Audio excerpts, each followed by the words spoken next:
तो हेलो दोस्तों, तो आपका एक और क्राइम स्टोरी के एपिसोड नंबर 58 में स्वागत है। दोस्तों आज मैं आपको केरल के एक बहुत ही चर्चित केस के ऊपर बात करने वाला हूँ। दोस्तों आज मैं आपको सौम्या हत्याकांड के बारे में थोड़ा डिटेल में बताने वाला हूँ कि यहाँ से जैसे वो यहाँ से ट्रेन में सफ़र कर रही थी, जो उसके साथ यहाँ से भिखारी चढ़ा था जिसका नाम यहाँ से गोविंद चामी बताया जा रहा है, उसने उसकी हत्या क्यों करी थी, वो उसको पहले से ही जानता था या उसने उसको ट्रेन से फेंका था या वो अपनी जान बचाने के लिए खुद ही ट्रेन से चलती ट्रेन से कूदी थी जिससे उसकी यहाँ से हत्या हो चुकी। वही आज आपको मैं इस केस के बारे में डिटेल में बताने वाला हूँ कि ये गोविंद चामी कौन था, सौम्या हत्याकांड का मामला ऐसे कैसे हुआ था कि यहाँ से उसको यहाँ से फांसी की सज़ा सुनाई गई थी, पर यहाँ से फांसी की सज़ा कैंसिल करके उसकी यहाँ से आजीवन कारावास की सज़ा सुनाई। ऐसा उसके पीछे इतनी बड़ी सपोर्ट क्या थी, वही आज आपको मैं इस केस के पीछे की सौम्या हत्याकांड के बारे में बताने वाला हूँ और आपको डिटेल में बताऊंगा ये केस। और आपको एक और बार बताता हूँ, यदि आपको दोस्तों ऐसी यहाँ से क्राइम से रिलेटेड वीडियो देखना पसंद है और आगे भी ऐसे चैनल पर यहाँ से टाइम देती देखना चाहते हो तो लाइक से सब्सक्राइब कर लेना।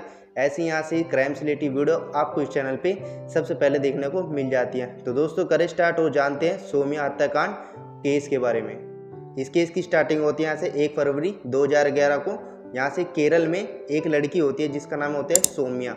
वो सौम्या यहाँ से तमिलनाडु की एक यहाँ से कोचिंग सेंटर होता है, उसमें यहाँ से अप डाउन अपने घर से और यहाँ से तमिलनाडु में कोई इसका कोचिंग था तो वहाँ से हर डेली यहाँ से अपना अप डाउन करके ट्रेन में यहाँ से रोज़ आना जाना करती थी। दोस्तों एक दिन क्या होता है, लगभग यहाँ से 6 बजे के आसपास, उस दिन थोड़ी लेट थी तो वो क्या होता है उसकी लेट ट्रेन होने के कारण उसको घर भी जाना था अपने। तो जैसे वो कोचिंग करके अपने घर जा रही थी रोज डेली मरार की तरह, उसे कुछ नहीं पता था कि उसके साथ अब क्या होने वाला है और क्या नहीं होने वाला है, क्योंकि हर दिन उसका लिए एकदम नॉर्मल था।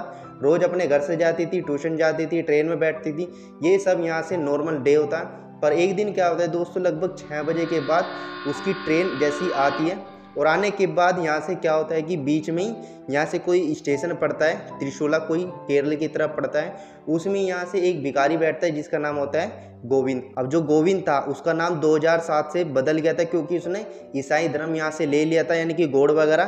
तो यहाँ से क्या हुआ, उसका नाम यहाँ से गोविंद से बदल के थॉमस चार्ली हो गया था। तो यहाँ से जैसे थॉमस उस ट्रेन में चढ़ जाता है और एक तरह से मैं आपको बताता हूँ वो भिखारी वगैरह था, तो यहाँ से क्या होता है जैसे वो भीख मंगाने के लिए यहाँ से चढ़ा था तो वो देखता है कि वहाँ पे लगभग यहाँ से उस कोच में, जिसमें कोच में वो लड़की बैठी थी सौम्या, उस कोच में लगभग यहाँ से एक बूढ़ा आदमी और सौम्या बैठी थी। तो उसने क्या सोचा कि लड़की को जो भी यहाँ से मोबाइल वगैरह तो थे, उसने सोचा इसकी छीन के और अपने चलती ट्रेन में, रोज़ का उसका यही काम था कि चलती ट्रेन से कूद जाता था, मतलब जब भी वो थोड़ी धीमी होती थी। तो यहाँ से क्या होता है वैसे ही उसको लूटने की कोशिश करता है सौम्या को। जैसे ही वो इसका मोबाइल वगैरह छीनता है, उसके पर्स वर्स को टंडोलता है, तो जो सौम्या होती है वो उसका विरोध करती है ताकि वो अपनी जो भी चीज़ें हैं, जो कीमती चीज़ें हैं उसको बचा सके। जैसे उसने यहाँ से एयरिंग वगैरह, गोल्ड के एयरिंग वगैरह पहन रखे तो वो भी छीन लेता है, जिससे उसके कान में बहुत ही खून आना स्टार्ट हो जाता है। तो बहुत ही तेज चिल्लाती है, पर उस कोच में यहाँ से सिवाय उस बूढ़े आदमी के और उस लड़की के यानी कि सौम्या के अलावा और कोई नहीं था।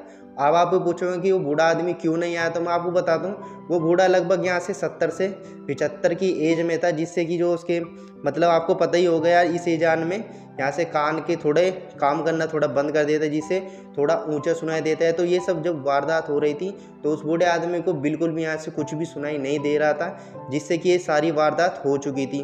फिर क्या होता है, जैसे वो सौम्या उसका विरोध करती है, विरोध करने के बाद जैसे वो सारा सामान यहाँ से उससे छीन लेता है, जो भी उसकी कीमती सामान था, वो क्या करता है उसको यहाँ से चलती ट्रेन से, मतलब वो धीमे धीमे हो गई थी, कोई प्लेटफॉर्म आ रहा होगा तो पहले यहाँ से धीमे धीमे हो गई थी, तो उसने चलती हुई यहाँ से ट्रेन से उसको फेंक दिया। अब ये यहाँ से क्लियर नहीं हुआ है कि वो अपनी जान बचाने के लिए, यानी कि उससे जान बचाने के लिए अपनी ट्रेन से कूदी थी या उसने ही चार्ली ने उसको चलती ट्रेन से फेंक दिया था। तो जैसे यहाँ से वो कूद जाती है तो वो भी क्या करते हैं, जैसे थोड़ी और मंदी होती है ट्रेन, तो वो भी कूद जाता है उस सामान को लेके। फिर जैसे ही वो सौम्या को देखने के लिए जाता है तो वो क्या देखता है कि लगभग 200 से यहाँ से 100 मीटर की दूरी पे ही वो सौम्या पड़ी है और अपने खून में पूरी लथपथ पड़ी है। तो वो क्या करता है, उसको पकड़कर पास की एक झाड़ी, मतलब जंगल वगैरह सा होता है, उसमें ले जाता है और उसके साथ यहाँ से दुष्कर्म करता है। दुष्कर्म करने के बाद ये अपना जो भी कीमती सामान होता है उसे लेके भाग जाता है।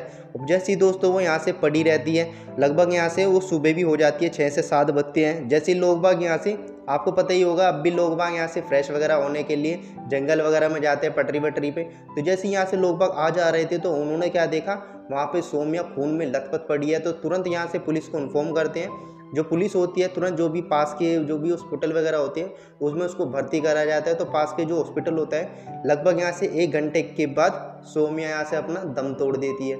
दम तोड़ने के बाद जब यहाँ से पोस्टमार्टम में ये आया कि उसके साथ रेप हुआ है और जो और कहीं नहीं करने वाला, क्योंकि जब यहाँ से स्टेशन पर ये सब हो रहा था तो वो भिखारी भी जो चार्ली था उसको भी यहाँ से कैप्चर कर लिया था। पुलिस ने आखिरकार उसको धर दबोचा करने के बाद उसको क्या करा, हत्या के मामले में और रेप के मामले में उस पर यहाँ से मुकदमा दर्ज हुआ। दर्ज होने के बाद उसको यहाँ से फांसी की सज़ा सुनाई। ये सब होने के बाद लगभग 2011 की ये बात थी। अब यहाँ से 2013 भी गुजर जाता है। 13 में उसको क्या होता है, उसको फांसी की सज़ा ना देकर उसको यहाँ से उम्र कैद की सज़ा सुनाते हैं, उजावर कारावास की। ये सब होने के बाद आखिरकार उसका एक यहाँ से सपोर्टर भी था जो उसके साथ यहाँ से मदद करता है उसको बाहर निकालने के लिए, क्योंकि उसके साथ यहाँ से हत्या तो उसने कर ली थी। हत्या करने का एक इतना बड़ा आरोप है कि यहाँ से तुम कितनी यहाँ से आप फोर्स लगा लो पर उससे जेल से बाहर नहीं निकाल पाओगे।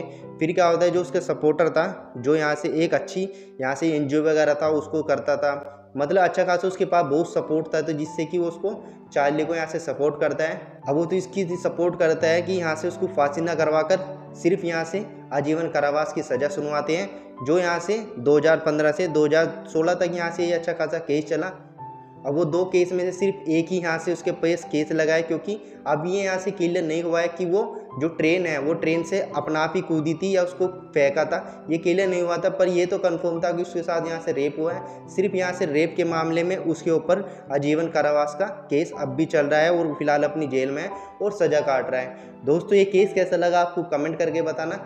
ऐसी वीडियो देखने के लिए लाइक से सब्सक्राइब कर लेना। मिलते नहीं किसी और क्राइम से रिलेटेड वीडियो के साथ, तब तक अपना ध्यान रखें, सतर्क रहे और देखते रहे easy tech channel. Take care and bye.